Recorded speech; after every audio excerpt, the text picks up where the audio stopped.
Yang siap mendengarkan firman Tuhan sama-sama kita berkata, amin. Puji Tuhan, silakan duduk. Haleluya. Sekali lagi haleluya. Puji Tuhan, kita bersyukur di pagi hari ini kalau Tuhan masih berikan kesempatan bagi kita. Ya, Dia masih berikan nafas, masih berikan kesehatan sehingga hari ini kita bebas ya untuk beribadah kepada Tuhan. Terima kasih untuk kesempatan yang dipercayakan bagi saya untuk hari ini menyampaikan firman Tuhan. Firman Tuhan hari ini, saudara-saudara yang kasih Tuhan, ini adalah sudah memberkati saya secara pribadi. Ada satu ayat di dalam kitab Galatia pasal yang ketiga ayat yang pertama. Galatia pasal 3 ayat 1. Ya. Bisa dibuka di Alkitab ataupun di HP, karena HP kan bisa ada aplikasi Alkitab ya. Malah kalau HP bisa enak karena aplikasinya bisa banyak. Alkitab dalam bahasa Jawa, Alkitab dalam bahasa bahasa Inggris dan lain-lain. Oke, Galatia pasal 3 ayat 1, mari sama-sama kita baca. 2, 3. Hai orang-orang Galatia yang bodoh, siapakah yang telah mempesona kamu? Bukankah Yesus Kristus yang disalibkan itu telah dilukiskan dengan terang di depanmu? Berangkat dari ayat ini, saya akan menyampaikan tentang firman Tuhan hari ini tentang siapa yang sudah mempesona kamu.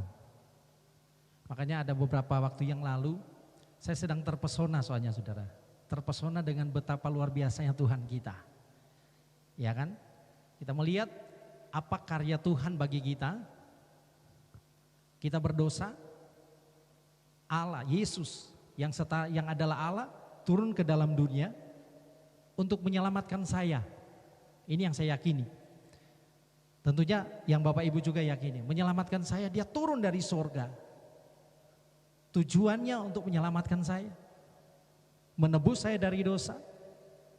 Sehingga saya terkagum-kagum. Nah, kata mempesona sebenarnya kalau Bapak Ibu cari di Kamus Besar Bahasa Indonesia tidak menemukan kata itu. Sebenarnya lebih kata memesona. Tetapi kalau pakai kata terpesona iya ada. Nah, tapi saya sudah menyimpulkan kata mempesona itu mengagumkan, sangat menarik perhatian, memukau atau kita kagum. Makanya kalau saya lagi mimpin pujian ada satu lagu yang saya sangat suka juga. Ku kagum hormat akan Engkau. Ada satu kekaguman saya kepada Tuhan, saya ungkapkan dengan istilahnya dari hati yang terdalam, sehingga ketika saya melihat kasih Tuhan, saya melihat karya Tuhan, terlebih apa yang Dia sudah kerjakan bagi saya secara pribadi. Dia mati di salib, itu suatu hal yang luar biasa hanya untuk saya dan saudara. Amin. Saudara, siapa yang sudah mempesona kamu? Nah, kenapa Alkitab mengatakan orang-orang Galatia itu bodoh? Saya tertarik dengan kalimat itu. Hai orang Galatia yang bodoh. Kita tahu firman Tuhan ini ditulis oleh Paulus kepada orang-orang di Galatia, jemaat yang ada di Galatia. Tetapi Paulus mengatakan, hai orang Galatia yang bodoh, siapa yang sudah mempesona kamu? Akhir-akhir ini banyak tawaran tuh bagi kita. Apalagi dengan virus corona ini kita kebanyakan di rumah sudah bosan sudah 1 tahun lebih. Ya, bulan Februari kita tahu kita di lockdown. Februari ya, berarti sudah 1 tahun lebih. Sudah bosan, kita mulai pingin mencari sesuatu yang baru. Pingin ke tempat-tempat yang mempesona. Ya, cari-cari tempat hiburan. Ya, sudah bosan di rumah. Tetapi yang lucunya saudara, kita ke mall, kita ke tempat-tempat hiburan kita bisa. Tetapi ketika kita melangkah ke rumah Tuhan, kok nak ke gereja? Iya, masih protokol kesehatan, alasan kita ada aja, saudara-saudara. Nah, dari ini orang-orang Galatia ditegur oleh Rasul Paulus, hai orang Galatia yang bodoh, siapa yang sudah mempesona kamu?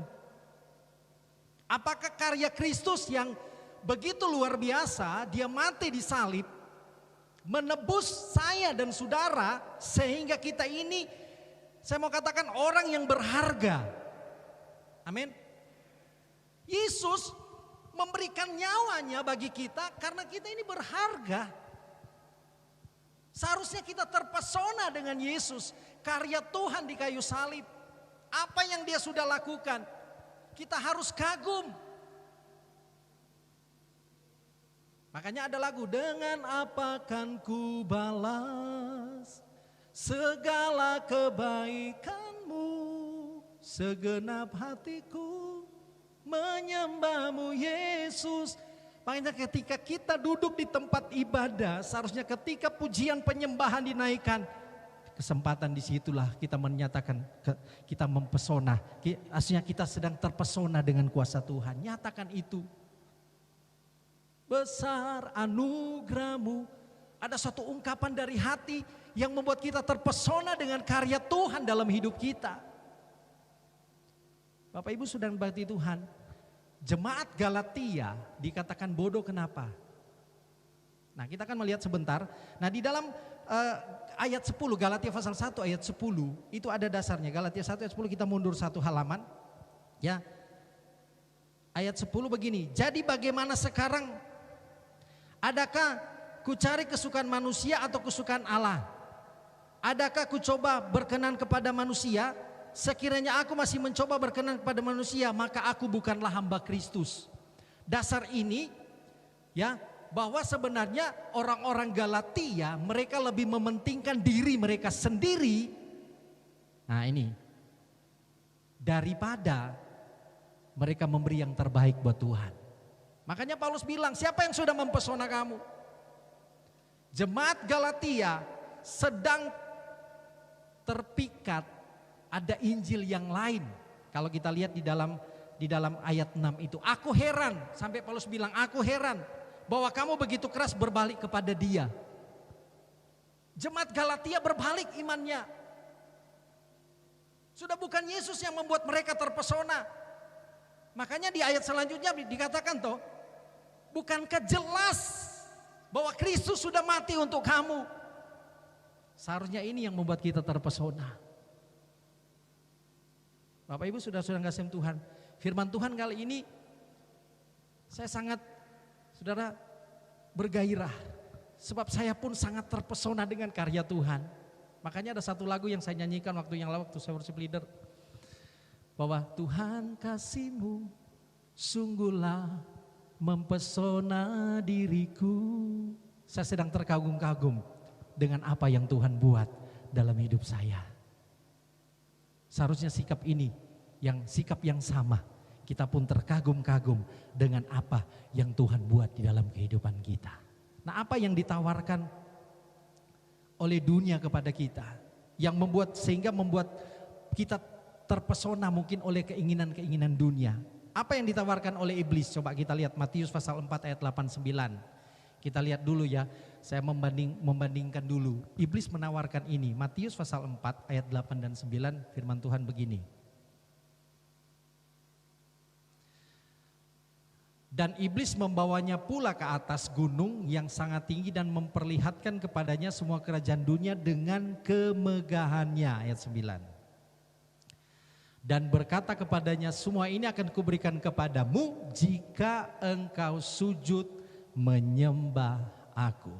Yesus saja sempat digoda iblis supaya Yesus istilahnya, ayo kalau kamu ikut aku sembah, kalau aku akan berikan kepadamu, ditawarkan begini, aku akan berikan kepadamu. Itu lihat tuh, kekayaannya, wah kemegahannya, dunia dengan segala kemegahannya. Ini loh, asal kamu sujud menyembah aku. Apakah kita sekarang sedang terpesona dengan Tuhan kita Yesus Kristus? Ataukah kita sedang ada sesuatu yang justru membalikkan iman kita, sehingga justru lebih besar kita terpesona dengan tawaran seperti ini, ataukah dengan karya Kristus bagi kita? Ini yang ditawarkan iblis. Tapi saya percaya kita lolos di sini, sebab kita orang-orang yang kuat iman. Oke, kita yang masuk yang kedua, yang ditawarkan dunia seperti apa? Coba lihat di Yohanes pasal 16. 1 Yohanes 16. 1 Yohanes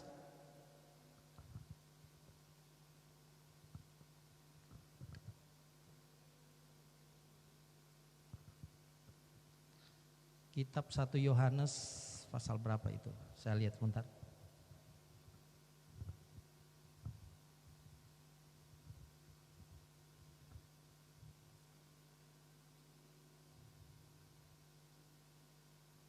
Ya, 1 Yohanes pasal 2. 1 Yohanes pasal 2 ayat 16 dan 17. 1 Yohanes pasal 2 ayat 16-17. Begini firman Tuhan. Sebab semua yang ada di dalam dunia. Nah ini ya, kadang-kadang kita terpesona dengan keadaan dunia sekarang yang menawarkan kita berbagai banyak hal. Yaitu keinginan daging dan keinginan mata serta keangkuhan hidup bukanlah berasal dari Bapa melainkan dari dunia. Ayat yang ke-17, dan dunia sedang lenyap oleh keinginannya, tetapi orang-orang yang melakukan kehendak Tuhan tetap hidup selama-lamanya. Kita tidak usah terlalu fokus ayat yang ke-17, tapi coba lihat, perhatikan ayat yang ke-16. Ayat yang ke-16, coba kembali. Sebab semua yang ada di dalam dunia, keinginan daging dan keinginan mata. Ini enak saudara. Makanya saya bilang tadi, kadang kan kita bosan di rumah, kita ingin cari tempat yang lebih enak. Kita ke tempat-tempat mana yang enak dipandang mata.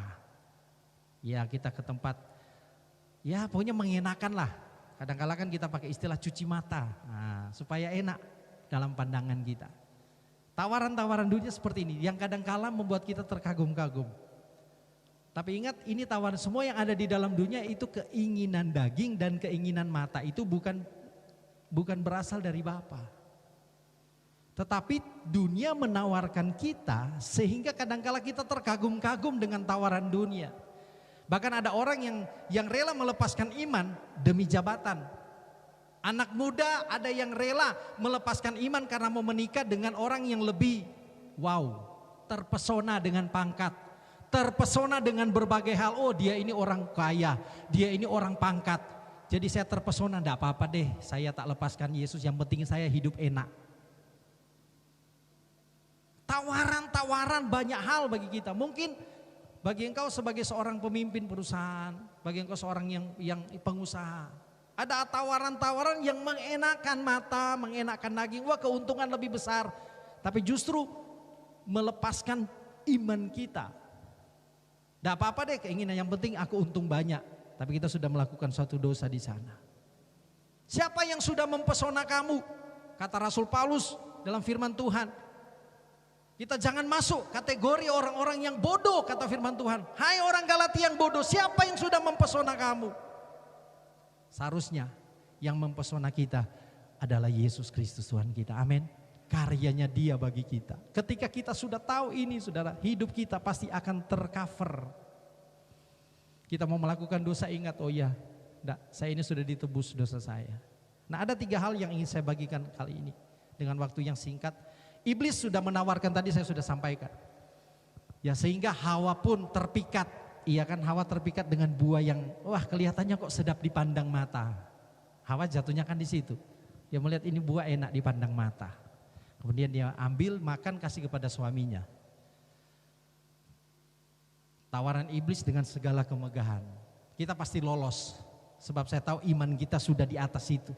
Tetapi ketika masuk yang kedua, kita kadang masih ragu-ragu. Oh Tuhan, keinginan mata, keinginan daging, kadangkala saya ini masih tidak bisa. Tapi saya percaya ada satu pribadi yang membuat kita bisa. Makanya hari ini kita sedang doa 10 malam. Roh Kudus akan menuntun kita berjalan sampai surga. Makanya pentingnya doa kepenuhan Roh Kudus. Pentingnya kita dipenuhi Roh Kudus, yaitu saudara, supaya kita berjalan sampai surga. Dia yang akan menuntun kita, Roh Kudus yang akan membimbing kita. Mari bisa hadir besok malam sampai Sabtu ada. Nanti minggu depan kita merayakan hari Pentakosta atau hari Pantekosta atau hari ketuangan Roh Kudus. Ini yang seharusnya membuat kita terpesona karya-karya Tuhan bagi kita.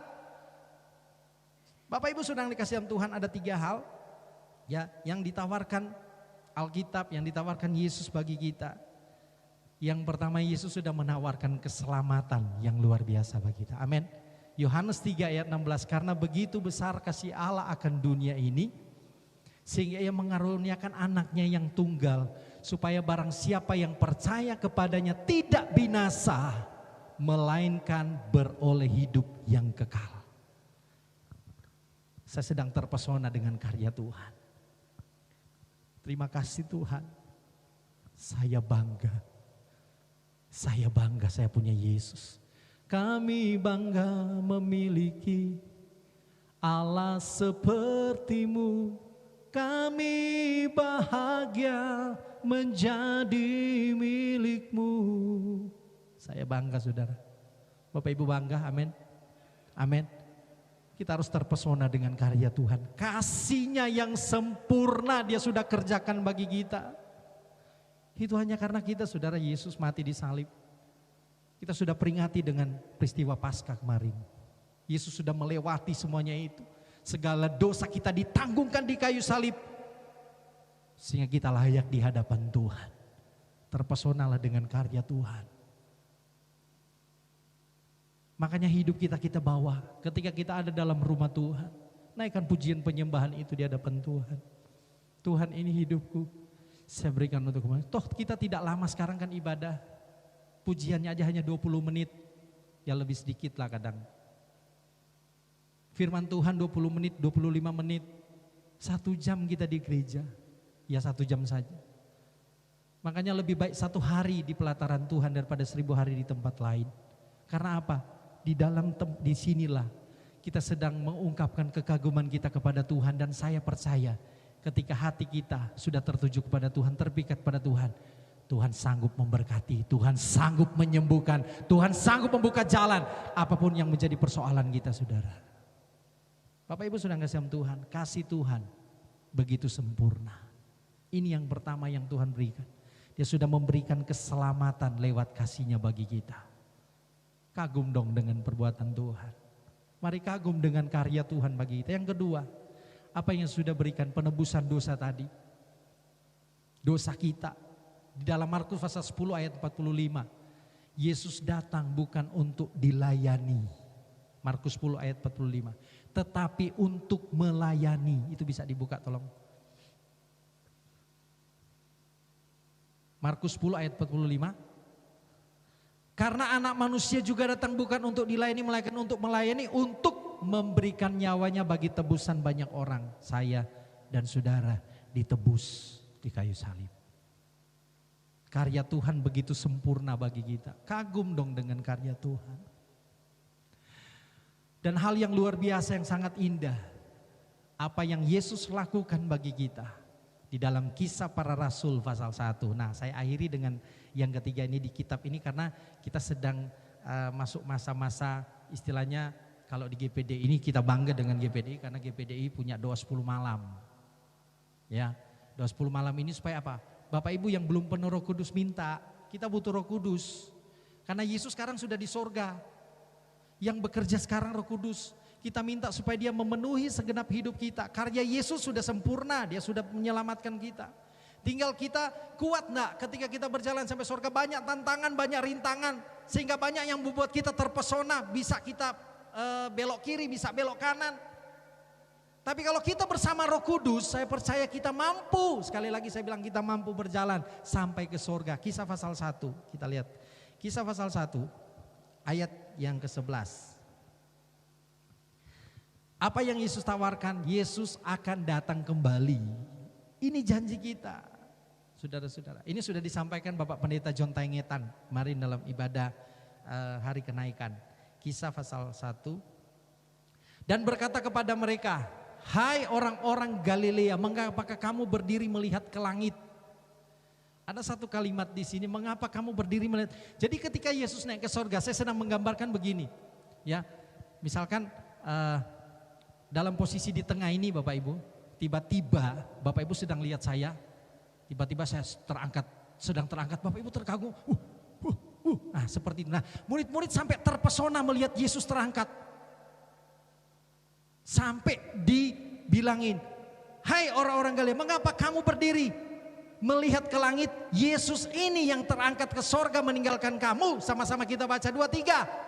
Akan datang kembali dengan cara yang sama seperti kamu melihat Dia naik ke surga. Dia akan datang kembali menjemput kita. Ini janji Tuhan. Saya kagum dengan Tuhan kita. Begitu detail Tuhan sudah berikan karyanya, pengorbanannya. Seharusnya hidup kita sepenuhnya. Ketika kita berjalan bersama Tuhan, maka kita akan terkagum-kagum akan perbuatan Tuhan. Kaget mereka. Orang Galilea, kenapa kamu berdiri? Sampai terpesona, bengong masih mereka melihat langit terbuka kan. Di Alkitab bilang di Kisah pasal 1 ini langit terbuka, kemudian Yesus terangkat ke surga. Mereka terbengong, baru ada suara ini kaget mereka. Nah dari Kisah pasal 1 ini, kemudian ada Kisah pasal 2 di mana di sana hari Pantekosta. Yesus bilang, kamu tunggu di Yerusalem, aku akan mencurahkan rohku di sana. Makanya 10 malam doa di kamar loteng Yerusalem itu peristiwa yang begitu luar biasa. Sehingga mereka berbahasa roh, berbahasa lidah. Yang orang-orang yang waktu itu hadir di Yerusalem dari segala macam bangsa kaget. Loh itu kan bahasaku kok mereka ngomong ya. Mereka kan orang Arab, orang Partia, orang segala macam. Coba lihat di Kisah pasal 2 itu. Terkaget-kaget, terkagum-kagum dengan karya Roh Kudus. Hari-hari ini kita butuh Roh Kudus dalam hidup kita. Mari ada doa 10 malam. Bapak Ibu Saudara yang belum penuh Roh Kudus minta. Kan Tuhan bilang minta. Terlebih bagi saya sih, mari pelayan-pelayan. Kita melayani di sini bukan kuat dan gagah, bukan karena skill kita juga. Bukan karena kita bisa, bukan karena kita mampu. Tetapi semuanya kita berserah. Itu semua karena karya Roh Kudus dalam hidup kita yang memampukan kita. Mari datanglah doa. Minta. Engkau yang sudah merasa sudah penuh Roh Kudus, biar engkau alami pengalaman yang indah, hubungan yang intim dengan Roh Kudus. Sebab apa? Roh Kudus adalah pribadi. Sudah dijelaskan tadi malam. Siapakah Roh Kudus itu? Oknum ketiga dari Allah. Dia adalah Allah, dia adalah pribadi. Dia juga pribadi yang senang disembah, dia juga pribadi yang senang. Roh Kudus ini sebagai penolong nanti akan dijelaskan di ibadah 10 malam nanti, Bapak Ibu Saudara. Ya, bagaimana itu ada Roh Kudus dan lain-lain. Masih ada 7 hari. Senin sampai Sabtu. Bapak Ibu yang punya waktu, berikan waktumu. Siapa yang sudah membuat engkau terpesona? Karya Kristus, Allah seharusnya yang sudah mempesona kita. Amin Bapak Ibu Saudara. Mari lakukan semua ini. Yesus menawarkan, ada kasih yang sempurna di sana. Ada penebusan dosa oleh darahnya sehingga kita layak. Kemudian Yesus bilang, aku akan datang kembali menjemput kamu. Tapi sebelum Yesus menjemput, kadangkala kita terjalan terseok-seok kiri dan kanan. Yesus bilang, aku akan berikan penolong yang akan menuntun kamu supaya kamu mampu, supaya kamu kuat. Itulah Roh Kudus yang Tuhan sudah berikan dalam kehidupan kita. Mari kita berikan tepuk tangan bagi Tuhan yang dahsyat. Kita akan akhiri dengan satu pujian yang lagu tadi, Tuhan kasih-Mu. Saya percaya firman Tuhan ini memotivasi kembali kita. Mari kita semangat kembali seperti tema. Jangan hendaknya kerajinanmu kendor. Bapak Gembala sudah memberikan tema yang luar biasa. Jangan kendor.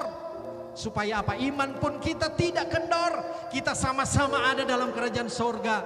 Kita sama-sama kuat. Saya percaya hari ini yang sakit, ada Tuhan yang sanggup. Ketika engkau terpesona dengan Tuhan, karya Tuhan, mujizat Tuhan akan terjadi dalam hidupnya. Mari kita berdiri bersama-sama. Tuhan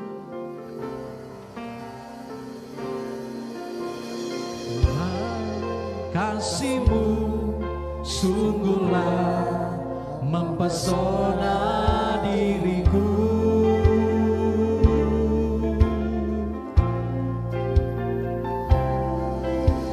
Tuhan kuasa-Mu sungguhlah menggetarkan